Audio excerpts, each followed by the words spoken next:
Hi folks, welcome back to our channel. My name is Luke. And I'm Dan. And this time we got a video for you on dairy-based compost. Yeah. And this is what it looks like. Just brown dairy-based compost. now we're gonna tell you what it's made out of, when to use it, how to tell if you need to use it, and all kinds of things like that. So I'm gonna pick my dad's brain because he's better at this than I am. And I hope you guys can learn something as well as I. And we'll also be mentioning where to buy it, and that's SutherlandOrganics.com. Yes. All right, let's go. All right, Dad. All right, fire so away. It's dairy-based compost. And what is it made out of? It's basically sawdust and dairy cow manure. It's composted. Been fully decomposed and yeah. composted, yes. So it has a good biology. A lot of microbial life in there. So it makes a really good all-purpose amendment you want to put on your plants in the garden.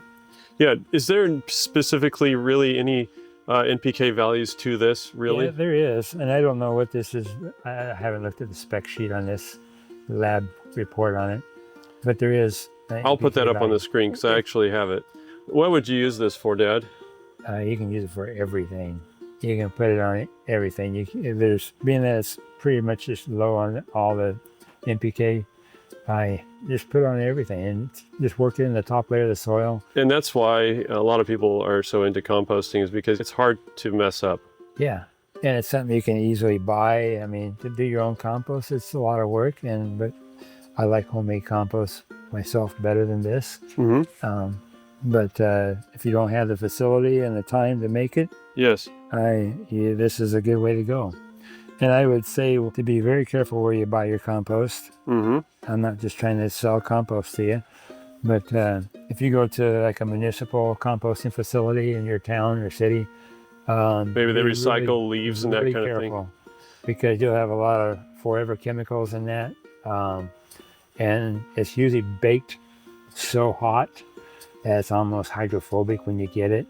Mm-hmm. And it's lack of a lot of good biology just because it's been cooked so extremely hot. They have these great big heaps and these big turners that just turn it all the time, and it's just smoking out there, steaming away, and it's cooking hot. So I've never had very good success with the that kind of compost. Yeah, this is far better. In particular, just keep in mind, it's a really important point, what Dad said about forever chemicals. It will do horrible devastation on your garden. Yeah, and there's so many of them being used in the farmers' fields today. And they take it off lawn clippings, maybe woody stuff that's been sprayed. Yeah. And curb clean out, like leaves and all that. It's just about everywhere. I don't. That's a good reason to never get it from those places, and just make your own if you possibly can. And if you can't, come to Sutherland Organics and we'll send you some. And it's very good stuff. I use quite a bit of it. It is expensive for a compost, but still it's a good compost. Yeah, so you said that you pretty much use it on anything. What do you use it on, particularly yourself? I pretty much use it on just about everything. Is there things that you would not use it on? I may not use it very heavily on like carrots or potatoes, where the root is going to be in contact with it. Like sometimes when you get a little bit too much nitrogen on those root crops, carrots especially, they'll grow little fine hairs all over the root, and that's not very nice. So I probably wouldn't use very much. I mean, you could certainly put it in there and incorporate it in a little bit, and it'd be totally fine. Or you could plant the seed, let the carrots get up a little bit, and then just work this in a little bit, just around the carrots, and it would be good. You wouldn't have to worry about any problem at all. So how do you typically apply it, and when in your garden? Would you do it the spring, the fall? What's the best use of this? I would wait until the spring. There's only certain things you can do in the fall without wasting money, because it's going to get leached out during the wintertime. So save your money. Put it on the early spring. If you put it on maybe a month ahead of time before you actually plant out, just give it a little time to get in there and start doing its thing. Let the microbe break it down and do its thing. It would be good. So yeah, it's I don't think there's anything else that I wouldn't use it on. I just use it on everything. And how would you tell when plants might need some of this? Well, you really won't see too much visual thing where you could just say that this is what this needs. Mm-hmm. This Yeah. is a very light duty NPK. It's more in the biology thing of feeding the microbes and getting that going good for the year. Well, and it also brings in more microbes too. Yeah. Yeah. And it loosens up the soil because it's got the sawdust in it. It's broken down. Mm-hmm. It's not a real good thing to put in a potting mix because it's such a heavy product and it compacts pretty easily, and so It get hard. Yeah, and it blocks up the air and oxygen getting into your root system. Mm-hmm. So you don't want to use too much of this in a potting mix unless you really put a lot of, say, perlite or pumice or vermiculite or something like that in there to try to counteract that extra heaviness. Mm-hmm. And we included in our potting mix you can get on SutherlandOrganics.com, and we actually hand sift everything. So it's gone through a sieve to get out big pieces. Yeah. But it's a small amount. It's not very much. Yeah, and plus there's a lot of variation in that. Yes. That mix, so you don't have to worry about it. But if you don't know what you're doing and you put a lot of this in there, you're going to have a heavy mix, and it's not going to be too great for it. So, Dad, how much would you apply in the spring? I just actually watched a video by another gardener on YouTube, and he said, "Oh, I'm going to stop putting compost in on the fall." And it's like, yeah, duh.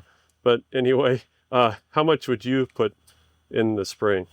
That all depends on the plant too. I mean, there's heavy feeders and there's light feeders. Lettuce doesn't need very much. It's a light feeder. Tomatoes need quite a bit.